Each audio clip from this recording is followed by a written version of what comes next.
Abram suas Bíblias em Mateus, capítulo de número 3.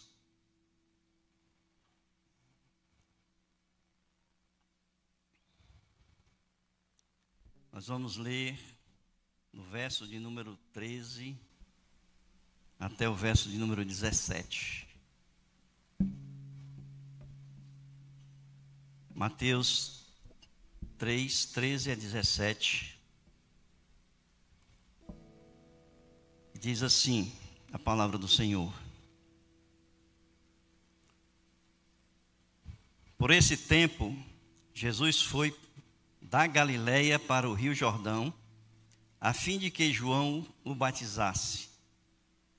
João, porém, quis convencê-lo a mudar de ideia, dizendo: Eu é que preciso ser batizado por você, e é você que vem a mim?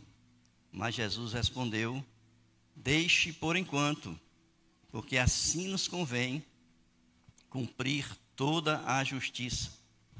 Então ele concordou, e depois de batizado, Jesus logo saiu da água. E eis que os céus se abriram, e ele viu o Espírito de Deus descendo como pomba, vindo sobre ele. E eis que uma voz dos céus dizia: Este é o meu Filho amado, em quem me comprazo. Amém, queridos? Muito bem. Esse texto fala do tempo em que João Batista havia iniciado o seu ministério.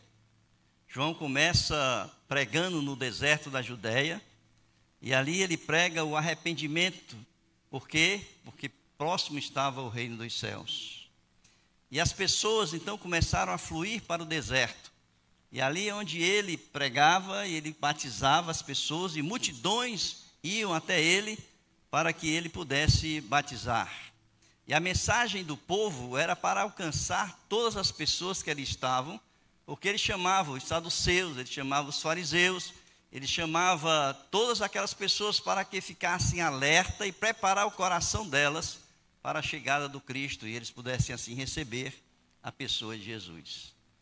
Eles, os judeus, que eram chamados para o batismo e o arrependimento, eles acreditavam que eles já eram salvos porque eram descendentes de Abraão. E João estava querendo dizer que não era porque era descendência de sangue, como Paulo vai falar em Romanos, mas pela fé, ou pelo arrependimento que eles precisavam passar para que assim pudessem ser alcançados e fazer parte do reino dos céus. E por isso João Batista dizia que o machado estava posto sobre a árvore, e aquele que não demonstrasse frutos dignos de arrependimento, essa árvore seria cortada. Essa era a mensagem de João Batista naquela época. E ele ainda, além de batizar com água, ele dizia, ele começou então na sua mensagem já a testemunhar da chegada de Jesus Cristo, porque próximo estava o reino dos céus.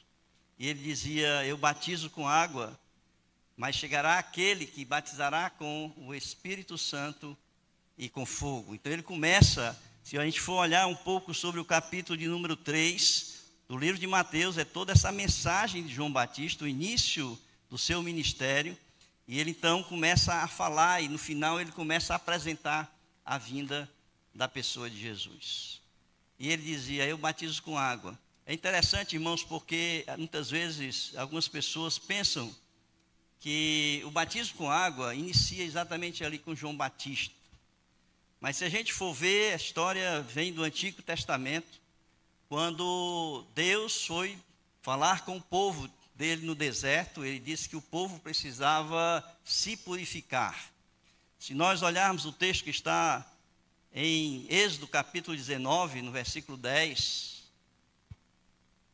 que diz: E o Senhor disse a Moisés: Vá ao povo e consagre-o no dia de hoje e amanhã, que eles lavem as suas roupas e estejam prontos para o terceiro dia, porque ao terceiro dia o Senhor, à vista de todo o povo, descerá sobre o monte Sinai. Significava dizer que para nós entrarmos na presença do Senhor, para que o Senhor pudesse falar com o seu povo, era necessário que o povo se purificasse. E naquela época entendia-se que essa purificação passava pela lavagem com água. As roupas, o corpo todo tinha que ser ali passado, lavado com água, para que pudesse assim estar na presença do Senhor. É por isso que João Batista disse assim: meu batismo é com água, mas virá aquele que irá batizar com fogo e com o Espírito Santo. Existe aí uma grande diferença naquilo que João Batista estava dizendo, porque o batismo com água é o batismo superficial, é o batismo que vem na superfície do corpo, e ele não produz resultados permanentes para a pessoa que passa pelo batismo das águas. Mas aquele que vinha batizar com o Espírito Santo e com fogo era aquele que, batizando com o Espírito Santo, é permanente, é eterno, e ele daria vida. Só que o fogo é o juízo do Senhor, e ele fala no texto que este fogo é aquele que queimará a palha, que nunca se apaga. Então ele vai queimar aqueles que não, dentro do juízo, não fizeram a decisão ao lado de Jesus.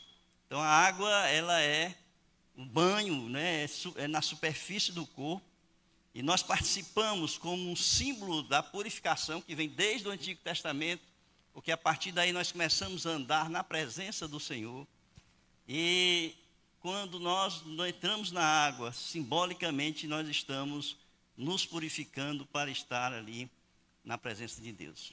É por isso que o batismo, ele não é um batismo que é só molhar a cabeça. Tem algumas religiões que batizam por aspersão, por só molhar a cabeça. E como é que você purifica o corpo se você molha apenas a cabeça? Interessante que quando Jesus está naquele processo do lava-pés, e aí Pedro diz assim: mas não só os pés, mas meu corpo todo. O sentido ali era de realmente estar fazendo aquilo que o Senhor queria e andar na presença do Senhor, porque todo o corpo seria lavado pelo Senhor, portanto purificado pelo Senhor. O batismo, ele é um mergulho nas águas. Todo o corpo tem que passar por esse processo simbolicamente, para que todo o corpo seja purificado dos seus pecados. Mas quando nós recebemos Jesus na nossa vida, quando nós abrimos o nosso coração para Cristo, nós ali somos batizados com o Espírito Santo de Deus, que passa a fazer morada na nossa vida, e aí nós temos a vida eterna em Cristo Jesus, pelo batismo, pela decisão que nós fazemos pela fé na pessoa de nosso Senhor Jesus Cristo. Então, João Batista estava batizando, diz o texto, por esse tempo. E Jesus então vai até João Batista, e ali ele se batiza.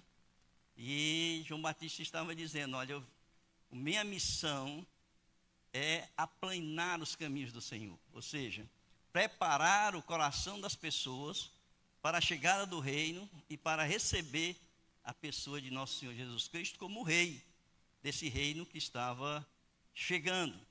E ele então, quando João inicia o seu ministério, começa a pregação, está no deserto batizando, é o momento em que então Jesus sai da Galileia, ali de Nazaré, onde foi criado, como construtor, que era a profissão do seu pai.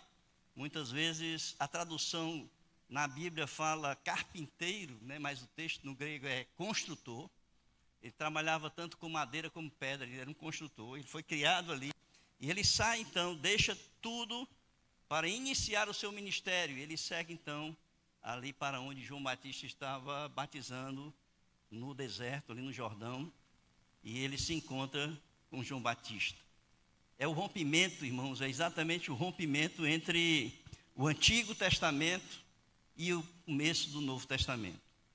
É o fim, o último profeta do Antigo Testamento, que é João Batista, e o início da caminhada de Jesus no seu ministério. É exatamente nesse momento em que Jesus sai ali da Galileia, de Nazaré, e vai ao encontro de João Batista para poder ser batizado. E ali a gente encontra algumas características do batismo de Jesus que eu queria compartilhar com os irmãos. O primeiro, se vocês forem olhar, logo no primeiro versículo, o versículo de número 13, que diz assim: Jesus foi da Galileia para o Rio Jordão, a fim de que João o batizasse. Então, a primeira coisa que a gente percebe no batismo de Jesus é que foi um ato intencional de Jesus. Jesus se dirigiu para um encontro ali com João Batista, com o propósito de ser batizado. Então, foi um ato intencional. Ele tinha um propósito, e o propósito era exatamente instituir dentro da comunidade cristã que seria criada por ele, instituir o batismo. É por isso que nós temos duas ordenanças, uma delas nós vamos fazer agora, e depois do batismo nós vamos fazer a próxima, porque os batizados vão receber pela primeira vez a ceia, né? Nós vamos servir a ceia pela primeira vez aos batizados. Mas Jesus institui no início do seu ministério a primeira ordenança sacerdotal da igreja. Claro que se a gente for olhar no Novo Testamento, Jesus, nos evangelhos, tem muito imperativo ali de Jesus, que ele manda fazer, manda os discípulos fazer. Mas para a igreja só existem duas, e nós chamamos de ordenanças sacerdotais, porque é para a igreja. Então o sacerdote da igreja é quem deve realizar o batismo e a ceia. Essas são as duas ordenanças. Jesus inicia o seu ministério instituindo ali o batismo na caminhada cristã. E ele termina o seu ministério, no final do seu ministério, quando ele está ali no momento reunido com seus discípulos no cenáculo, ele institui a ceia do Senhor, também para ser realizada pela igreja. Início e fim, são as duas ordenanças que Jesus. Então ele vai ao encontro de João Batista, como um ato intencional, para se encontrar ali, e ele ser batizado por João, instituindo aí, como eu falei, a primeira ordenança da igreja. E Jesus, então, atende o chamado. João vai lá, se batiza intencionalmente, né? E depois ele diz que era necessário que se cumprisse toda a justiça. A gente entende, irmãos, que Jesus, ele assume o seu papel no seu ministério. O apóstolo Paulo diz ali em Filipenses que Jesus esvaziou-se da sua divindade. Portanto, ele estava ali como uma pessoa humana, e João Batista estava chamando os homens, as pessoas, para serem batizadas. E Jesus, então, ele vai esvaziado da sua divindade como ser humano para cumprir o seu ministério. E ele, então, se coloca à disposição ali de João para ser batizado, como homem. E como homem, ele assume os pecados da humanidade, e ele, ao ressurgir, ele é purificado desses pecados. Então, há um ato simbólico, um cumprimento da justiça de Deus, nesse sentido de que, para entrar na presença de Deus, era preciso passar pelo processo de purificação. É claro que Jesus não tinha pecado. Jesus era o Filho de Deus, ele não tinha pecado.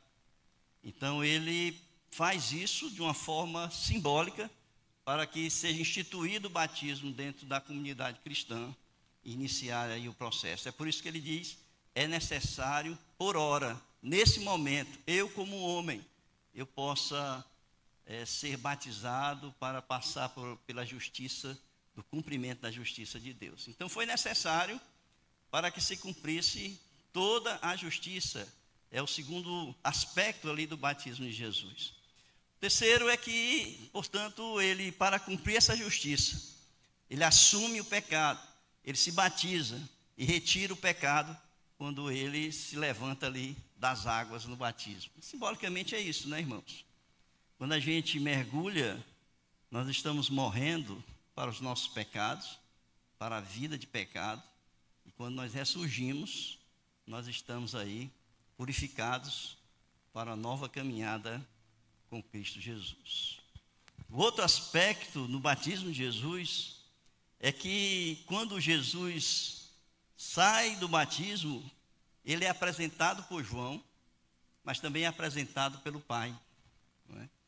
João, ele diz ao povo ali, no momento que ele diz, mas eu que vou batizar, você que devia me batizar. Então ele já estava apontando a pessoa de Jesus, E quando Jesus se levanta das águas, o céu se abre, e aí desce o Espírito Santo em forma de pomba, e ali o Senhor diz: eis o meu filho amado em quem me comprazo.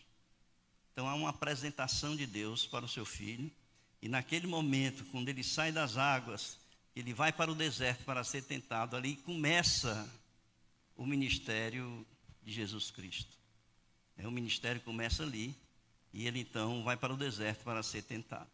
Esses são aspectos, irmãos, do batismo de Jesus, que nós precisamos entender por que Jesus foi batizado. Muitas vezes nós não sabemos qual é a origem do batismo. Muitas vezes nós participamos do batismo na igreja de uma forma automática, né? Você aperta o botão, não, eu tenho que ser batizado.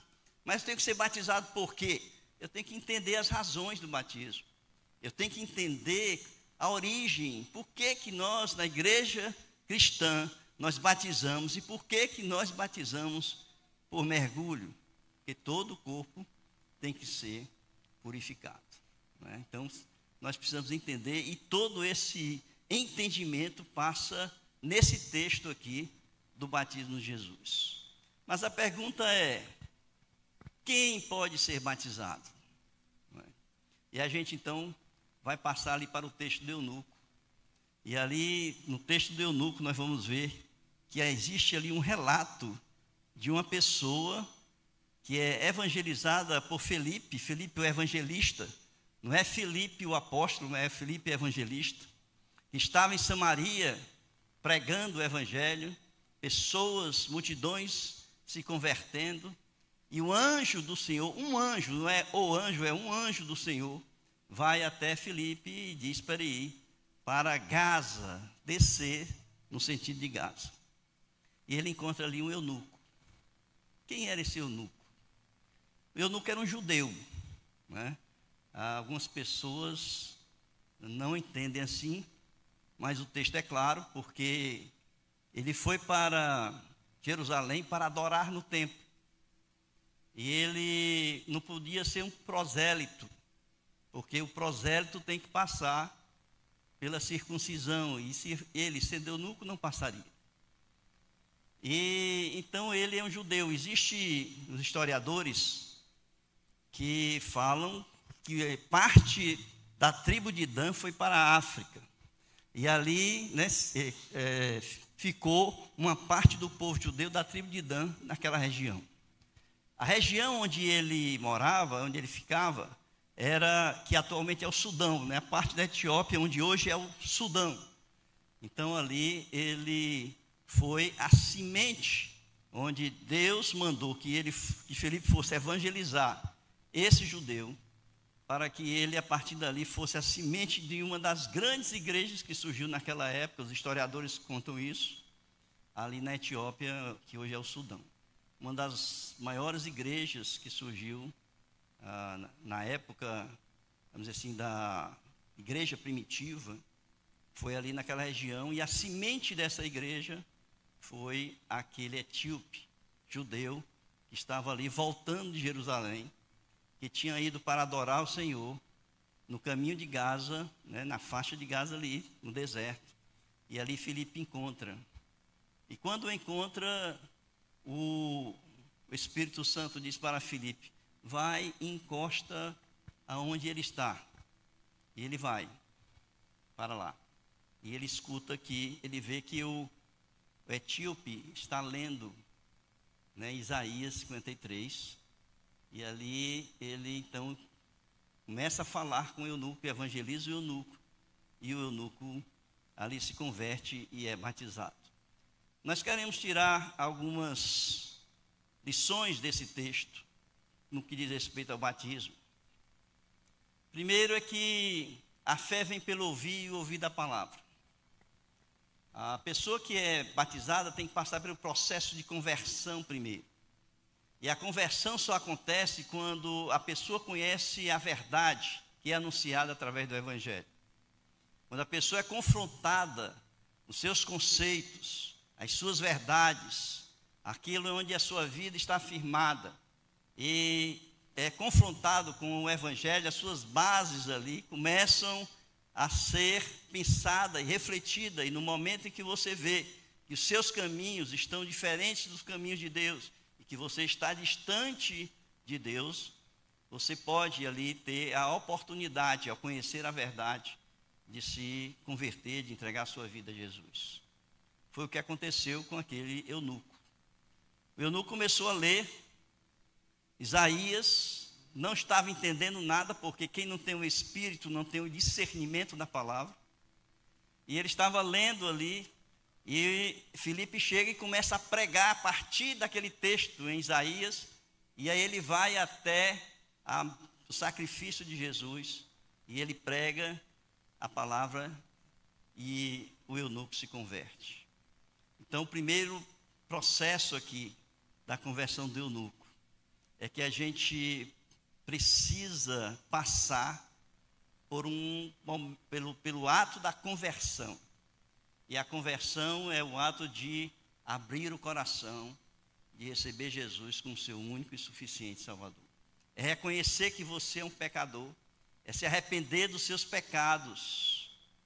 E aí, arrependido dos seus pecados, chegar até o Senhor Jesus, entregar a sua vida, para que receba o perdão dos seus pecados. Só assim nós podemos ser salvos, irmãos. Não há salvação se não for em Cristo Jesus. Não há como chegar ao céu se você não abrir seu coração para Jesus Cristo. Só existe um mediador entre Deus e os homens. E esse mediador é Jesus Cristo. Não existe outro. A palavra de Deus diz isso. Só existe um mediador.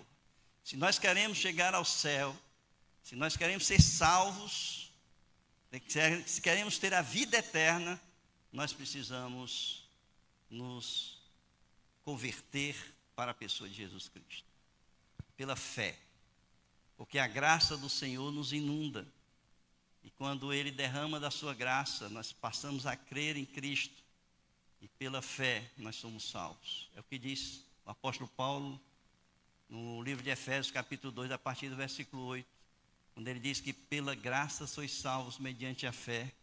Não é um dom de vós, é dom de Deus. Não é pelas obras para que ninguém se glorie. E assim nós precisamos receber essa graça que Jesus nos concede. E através da fé na pessoa de Jesus Cristo, nós sermos salvos. Foi isso que aconteceu com o eunuco. Quando Filipe pregou sobre o Evangelho, ele entendeu a salvação em Cristo Jesus. E aí ele pergunta, é outra questão aqui. O que é que me impede de ser salvo? Eis aí água. O que é que me impede de ser salvo? Tem um canal no YouTube da Aline, que ela fala diversas coisas no YouTube sobre Israel. Principalmente sobre aquele tempo antigo de Jesus, né, que ela mostra todas aquelas regiões ali. E ela tem um dos vídeos dela, que ela vai mostrar exatamente o local onde o eunuco foi batizado. Tem uma fonte lá chamada Fonte de Filipe, né, a fonte de água, onde os reis prepararam. Então tem lá quase que um tanque enorme lá de água límpida. E então quando o eunuco estava passando por esse momento ali, onde tinha a fonte, chamada hoje Fonte de Filipe, ele disse assim, eis aí água, o que que me impede de ser batizado? E aí Filipe pergunta, é lícito se você crer? E aí ele declara, ele dá o testemunho da sua fé, e ele diz, eu creio que Jesus é o Filho de Deus. Eu creio que Jesus é o Filho de Deus. Não existe outro empecilho, irmãos, para o batismo. O que é que impede você de ser batizado? Só existe uma condição para você ser batizado. É que você tenha passado primeiro pelo processo de conversão, pela fé em Jesus Cristo. É claro que essas meninas, e eu sei que a Denise ficou alegre agora, né, porque eu disse essas meninas, mas passaram por um tempo aqui estudando doutrinas. Hoje as igrejas, elas fazem esse processo de doutrina porque existem muitas denominações, não é? Hoje existem os presbiterianos, os batistas, né? Existem várias denominações que você precisa entender. Se você está se batizando numa igreja batista, você está se tornando membro dessa igreja, você precisa conhecer as doutrinas da igreja. Você precisa dizer por que você é batista. Não é? Então, a pessoa, quando vai se batizar, passa por uma classe de doutrina, aprende um pouco as doutrinas da igreja batista, que são doutrinas bíblicas, na verdade, para se batizarem. Mas a Bíblia coloca apenas uma condição para ser batizado. É crer que Jesus é o Filho de Deus. Né? Se você crer, se você entregar a sua vida a Jesus, você está apto, está um candidato aí ao batismo. E aí ele diz assim, né? Então eu creio, né, que Jesus é o Filho de Deus. É o Filho de Deus. Então pararam a carruagem, eles desceram, né, e foram para as águas. E ali, naquela fonte que está ali na faixa de Gaza, até hoje tem, eles mergulharam na água, né, e quando o eunuco saiu, Filipe foi arrebatado. E aí, quando o eunuco se levantou, uma alegria encheu o seu coração. É interessante, irmãos, quando a gente batiza as pessoas que descem aqui as águas quando se levantam. Algumas choram, né? Outras ficam alegres, né? O coração regozijado, mas é aquela presença do Espírito, né? Na hora que a gente se batiza, que a gente sente a presença de Deus e a presença do Espírito. E ali o eunuco saiu regozijado, ele foi então para a sua terra, onde ali iniciou a igreja para onde ele foi. Não é? Então, o ato do batismo, ela tem uma característica. Primeiro, o mergulho. Como eu já falei, tem que ser todo o corpo. Se você é batizado somente a cabeça, o resto do corpo não passou pelo processo. Tem que passar, não é? Pelo processo do mergulho. É por isso que há uma discussão aí, se o batismo tem que ser mergulho, tem que ser na cabeça, porque, biblicamente falando, todo o corpo tem que passar pelo processo de purificação. Se você não passar, você está com o resto do corpo ainda precisando passar por esse processo, não é, irmãos? Outra coisa que você entende é que o batismo é um ato externo, né? É uma atitude externa, é uma demonstração externa da sua fé, é um testemunho da sua fé, né? Você, ao se batizar, você está apenas uma demonstração externa daquilo que você antes já tomou como atitude, foi a sua fé. E quando você se batiza, você está testemunhando ali, naquele momento, que você crê na pessoa de Jesus Cristo. É por isso que quando a gente vai batizar, a gente pergunta, você crê que Jesus é seu único e suficiente Salvador? É um testemunho de fé. A pessoa que está se batizando, e elas vão passar por isso, está ali declarando para a igreja, diante da igreja e diante de Deus, que elas creem na pessoa de Jesus Cristo. Por isso é um ato externo, é um sinal externo, né, que a gente passa, né, demonstra, é o testemunho que a gente dá sobre esse processo do batismo. Tá? Então, nessa passagem do eunuco, nós temos aí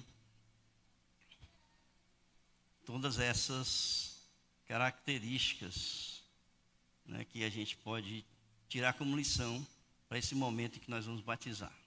Tá certo?